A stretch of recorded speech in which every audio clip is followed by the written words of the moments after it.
Hi everyone. आज हम मधुमक्खी पालन पर कुछ महत्वपूर्ण जानकारी के साथ आपके समक्ष उपस्थित हैं।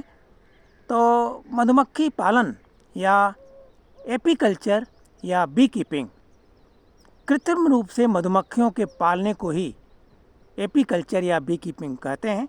भारतवर्ष में मधुमक्खी पालन का आधुनिक उद्योग पिछले कुछ दशकों से प्रारंभ हुआ। हालांकि मधुमक्खियों के बारे में महाभारत में भी उल्लेख मिलता है। इससे यह सिद्ध होता है कि प्राचीन काल से ही शहद के बारे में लोगों को जानकारी थी। प्राचीन काल में लोग शरीर पर चीड़ का तेल लगाकर, कंबल लपेटकर अथवा रात्रि के समय पेड़ के नीचे धुआं करके छत्ता तोड़ते थे तथा इसको मसल कर शहद निकाल लेते थे और मोम अलग कर लेते थे। कुछ समय पश्चात लोगों के मन में इन्हें पालने का विचार पैदा हुआ। इसके लिए लकड़ी के लंबे और खोखले लट्ठे, लकड़ी के संदूक या घड़ों का प्रयोग करते थे, परंतु ये सभी विधियां संतोषप्रद नहीं थीं, क्योंकि यह आवश्यक नहीं होता था कि लट्ठे, संदूक अथवा घड़े में मधुमक्खियां छत्ता रख ही लें। इसके साथ साथ शहद निकालने की विधि भी अत्यधिक दूषित थी। पूरे छत्ते को निचोड़कर शहद निकाला जाता था, जिससे छत्ता अथवा अंडे, बच्चे सभी नष्ट हो जाते थे और उनके अवशेष शहद में रह जाते थे। इसी के साथ साथ लगातार शहद भी नहीं मिल पाता था। लगातार अन्वेषणों के फलस्वरूप आधुनिक कृत्रिम छत्तों का विकास हुआ, जिससे हमेशा शुद्ध शहद प्राप्त होता है।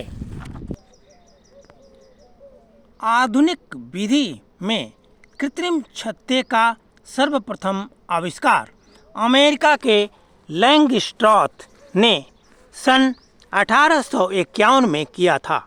भारतवर्ष में उद्योग के रूप में मधुमक्खी पालने का प्रयास सर्वप्रथम 1882 ईस्वी में बंगाल में तथा 1884 में पंजाब में किए गए, परंतु इनमें सफलता नहीं मिल सकी, क्योंकि उस समय तक यहाँ वैज्ञानिक जानकारी नहीं थी।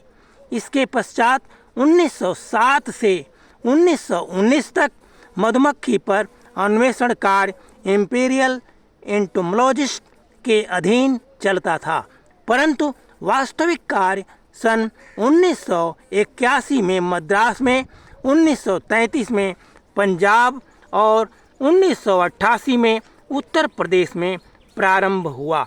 इसके पश्चात इस कार्य में निरंतर वृद्धि होती रही तथा आजकल अत्यंत विकास की तरफ अग्रसर है।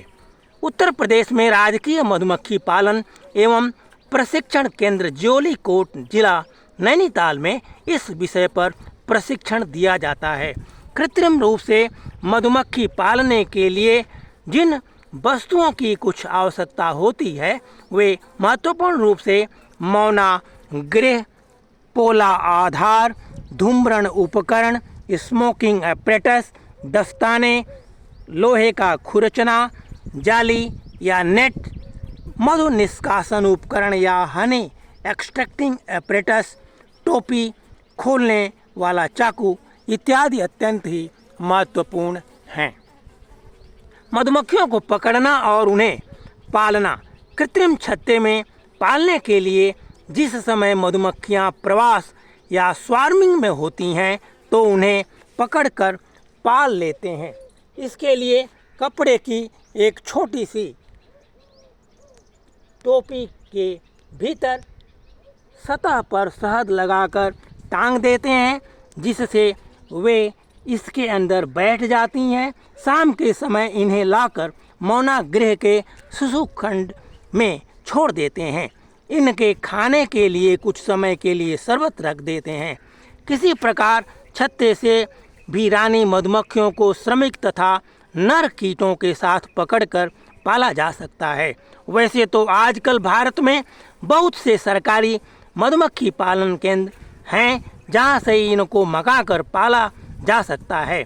जिस समय भोजन की कमी होती है तो कृत्रिम भोजन शरबत जिसमें 2 भाग चीनी और 1 भाग पानी देना आवश्यक होता है। रानी माता प्रत्येक वर्ष बदलनी पड़ती है क्योंकि यह केवल 2 साल तक ही जीवित रहती है तथा अच्छे अंडे देती है तथा दूसरे साल अंडे देना भी ऐसा देखा जाता है कभी कभी बिल्कुल भी कम कर देती है। वैसे रिसर्च के हिसाब से हम बात करें तो अधिकतम उम्र 7 साल तक का रानी का देखा गया है। रानी माता बदलने के लिए पुरानी रानी को पकड़कर उसके ऊपर कुछ वहीं का शहद लगाकर शिशु खंड में छोड़ देते हैं। यदि ऐसा न किया जाए तो श्रमिक उसे स्वीकार नहीं करते। इन छत्तों को ऐसे स्थानों में रखना चाहिए जहां पर फूल के पौधे अधिक हों तथा पानी का प्रबंधन ठीक से हो सके।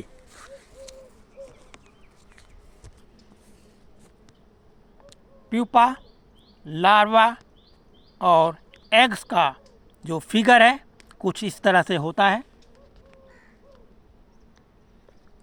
डिफरेंट बी कीपिंग जो इक्विपमेंट्स हैं यहाँ ये दिखाए गए हैं। Hive tool, drone trap, smoker, veils, bee stand, कंपाउंडेशन और हनी एक्सट्रैक्टर। मधुमक्खी पालन में कुछ जो है विशेष तरह की क्रियाएं होती हैं, उनके बारे में हम बात करें तो छत्ता बनाने की पहली क्रिया होती है। ये अपना छत्ता बड़े परिश्रम एवं ढंग से बनाती हैं।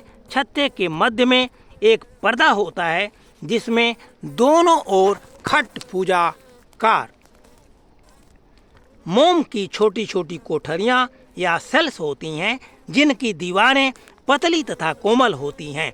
छत्ते के ऊपरी भाग में मधु तथा पराग कण संचित किए जाते हैं। इससे निचले मध्य वाले भाग में अंडे तथा गर्भ आदि की कोठरियां देखी जाती हैं।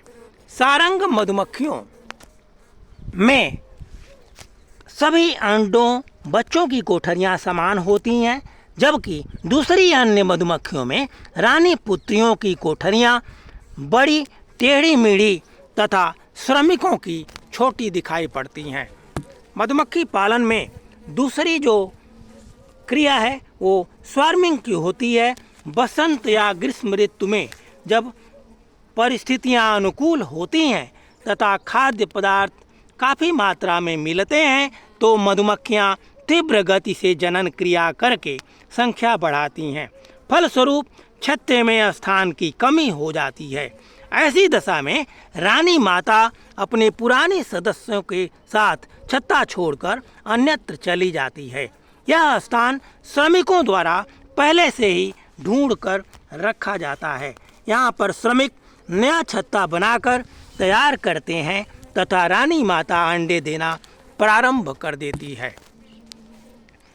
जो तीसरी जो मुख्य जो विधि है इनमें वो स्थानांतरण या इंग्लिश में इनको माइग्रेशन या एब्सकॉन्डिंग नाम से जानते हैं। मधुमक्खियों के स्थानांतरण के जो मुख्यतया कारण होते हैं खाद्य पदार्थों की कमी हो जाना, मौसम तथा वातावरण का प्रतिकूल हो जाना, मनुष्य या किसी अन्य जानवर द्वारा छत्ते की छेड़छाड़ करना, ये मुख्य होते हैं। जब ये एक स्थान से दूसरे स्थान को चली जाती हैं तो पुराने छत्ता का सारा मधु तथा पराग आदि अपने साथ ले जाती हैं, परंतु यदि उनको छेड़ा जाए तो पहले वे अपनी जान बचाकर भाग जाती हैं, फिर कुछ समय पश्चात उसी स्थान पर पुनः एकत्रित होती हैं और बाद में नए स्थान का तलाश करती हैं। जो चौथी जो व्यवस्था है इनकी क्रियाओं की, उनमें वातानुकूलन या एयर कंडीशनिंग। जीवधारियों में केवल मधुमक्खियां ही एक ऐसी जीव हैं जिनके निवास स्थान में वातानुकूलन पाया जाता है। या एयर कंडीशनिंग मिलती है। ये अपने छत्ते को गर्मी में ठंडा तथा सर्दी में गर्म रखती हैं। इसके लिए ये जाड़े में एक दूसरे के ऊपर चढ़कर बैठ जाती हैं एवं टांगों को आपस में रगड़ती हैं, जिससे गर्मी उत्पन्न होती है तथा इनके छत्ते का तापक्रम वायुमंडल के तापक्रम के लगभग 20 डिग्री फ़ारेनहाइट अधिक रहता है। ग्रीष्म ऋतु में मधुमक्खियां अपने पंखों से बहुत तेजी से हवा करती हैं, फलस्वरूप कच्चे मधु से पानी भाप बनकर उड़ता है और छत्ते का तापक्रम वायुमंडल के तापक्रम से काफ़ी कम हो जाता है। मधुमक्खी पालन में कुछ शत्रु और इनकी कुछ बीमारियां भी होती हैं,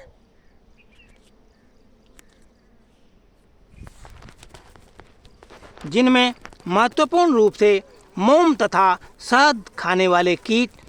इसके अंतर्गत ऐसे कीट आते हैं जो कि शहद खाते हैं तथा कुछ छत्तों के मोम को खाते हैं एवं शहद चूसते हुए सुरंगें भी बना देते हैं। और भी जो महत्वपूर्ण इसमें कि एचेरेंटिया स्टाइक्स है, यह स्फिंगिडी कुल का शलभ होता है जो छत्तों में सूंड या प्रोबोसिस घुसाकर मधु चूसता है।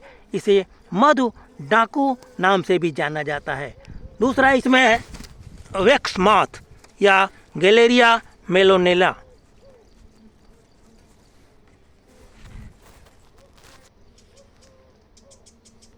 ये शलभ छत्ते में अंडे रख देते हैं, जिनसे सुंडियां निकलकर मोम को खाती तथा मधु चूसती हैं।